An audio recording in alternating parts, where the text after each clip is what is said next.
آج پتا ہے آپ کو پورے ورلڈ میں، دنیا میں سب سے زیادہ کامن چیز جو بیماری ہے لوگوں کو، وہ دل کی بے چینی، دل کی گھبراہٹ۔ اب اس کو بایولوجی کے اعتبار سے بلڈ پریشر کہا جائے، بی پی کہا جائے کہ خون کا دوران اس میں پریشر زیادہ ہو جاتا ہے، یہ سارا کا سارا معاملہ دل سے ہی تو ہے۔ اس کو سائنسی نظریے سے دیکھنے والے لوگ الگ الگ طریقے سے سمجھتے ہیں کہ دل کے اندر چکناہٹ زیادہ آ گئی، خون میں موٹاپا آ گیا ہے، بلڈ جو ہے وہ تھوڑا سا تھک ہو گیا ہے، جس کی وجہ سے دوران خون کم ہو گیا اور پریشر بڑھتا گیا اور بی پی آ گیا، اٹیک آ گیا ہے، فلاں چیزیں۔ اس کو بایولوجی کے اعتبار سے دیکھنے والے، لیکن صوفیہ اکرام فرماتے ہیں جب جب گناہ زیادہ ہوتے ہیں دل کے اوپر دورہ بڑھ جاتا ہے، دل کی بے چینی اور گھبراہٹ بڑھ جاتی ہے۔ جب کبھی دل کے اندر بے چینی اور گھبراہٹ ہو تو صوفیہ اکرام فرماتے ہیں سب سے پہلے توبہ کرو، توبہ کرو، اللہ کریم کی بارگاہ میں اپنے آنسو بہاؤ، دیکھنا دل تمہارا ہلکا ہو جائے گا۔ اور قرآن کیا کہتا ہے؟ قرآن یہ کہتا ہے جو ایمان والے لوگ ہیں ان کے دلوں کا اطمینان اللہ کے ذکر سے ہوتا ہے۔ الا بذکر اللہ تطمئن القلوب، آگاہ ہو جاؤ، اللہ کے ذکر سے دلوں کو سکون ملتا ہے۔ اور یہاں حال یہ ہے کہ جو ایمان والے ہیں وہ مہینوں ہو جاتا ہے اللہ کا ذکر نہیں کرتے، تو پھر دل کو انہوں نے بے چین ہی تو رکھا ہے، دل کو غذا نہیں دی ہے، دل کو ایسی آوارہ چھوڑ رکھا ہے۔ ارے میاں، جسم کو صبح سے لے کر رات تک کھانا نہ دو تو یہ نڈھال ہو جاتا ہے، چکر آنے لگ جاتے ہیں۔ اگر 2-3 دن کھانا نہ دیا جائے تو جسم تو ختم ہی ہو جاتا ہے۔ تو جب جسم کمزور ہوتا ہے بغیر غذا کے تو دل بھی کمزور ہوتا ہے بغیر غذا کے، اور دل کی غذا ہے اللہ کا ذکر۔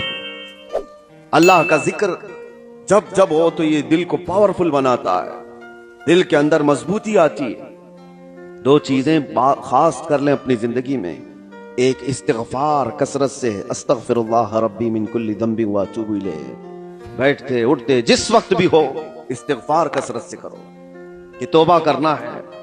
نہ جانے ہماری آنکھیں ابھی کیا کر کے آئی ہیں، پتہ نہیں ہمارے ہاتھوں نے کیا کر دیا، ہماری زبان نے کیا کیا، دن بھر کی خطائیں یہ بڑھتی چلی جاتی ہیں۔ اور ایک حدیث یہ بھی ہے کہ جب انسان پیدا ہوتا ہے نا تو اس کا دل بالکل صاف شفاف آئینے کی طرح ہوتا ہے، صاف شفاف ہوتا ہے آئینے کی طرح۔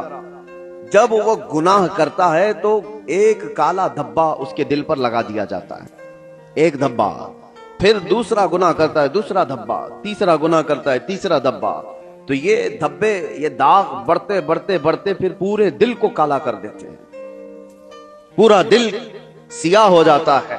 اور جب دل کالا ہو جائے تو اس کی علامتیں یہ بتائی گئی ہیں کہ مسجد میں زیادہ دیر بیٹھنے کا من نہیں کرتا، قرآن زیادہ دیر پڑھنے کی طبیعت نہیں چاہتی، جلدی سے قرآن بند کر دو، جلدی سے مسجد سے نکل کر بھاگ جاؤ، نیکیوں کی طرف اس کی رغبت نہیں ہوتی، جیب میں پیسے ہوں گے لیکن کسی کو خیرات کرنے کا دل نہیں کرتا، تو یہ دل کے کالے ہونے کی علامات ہیں، سیاہ ہونے کی علامات ہیں۔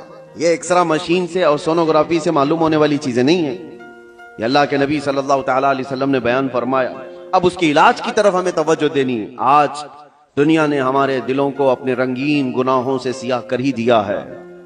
دیکھیں ہم صبح سے شام تک جن کاموں میں مصروف ہیں، اب آج سب سے زیادہ ہمارے پاس کوئی چیز مشغول ہے تو وہ ہمارا T V screen, mobile screen, نہ جانے وہ کن چیزوں کو دکھاتے ہوئے ہماری آنکھوں کو خرید جاتے ہیں، کنٹرول بھی نہیں رہ پاتا، اسی لیے دل پر بوجھ بڑھتا جا رہا ہے۔ جس کو آپ ٹینشن کہتے ہیں، جس کو آپ لوگ ڈپریشن کہہ رہے ہیں، یہ صرف حادثات کا یا پھر دنیاوی کسی خسارے کا ٹینشن نہیں ہے، یہ دل کا سیاہ پن دماغ پر بوجھ بنا دیتا ہے۔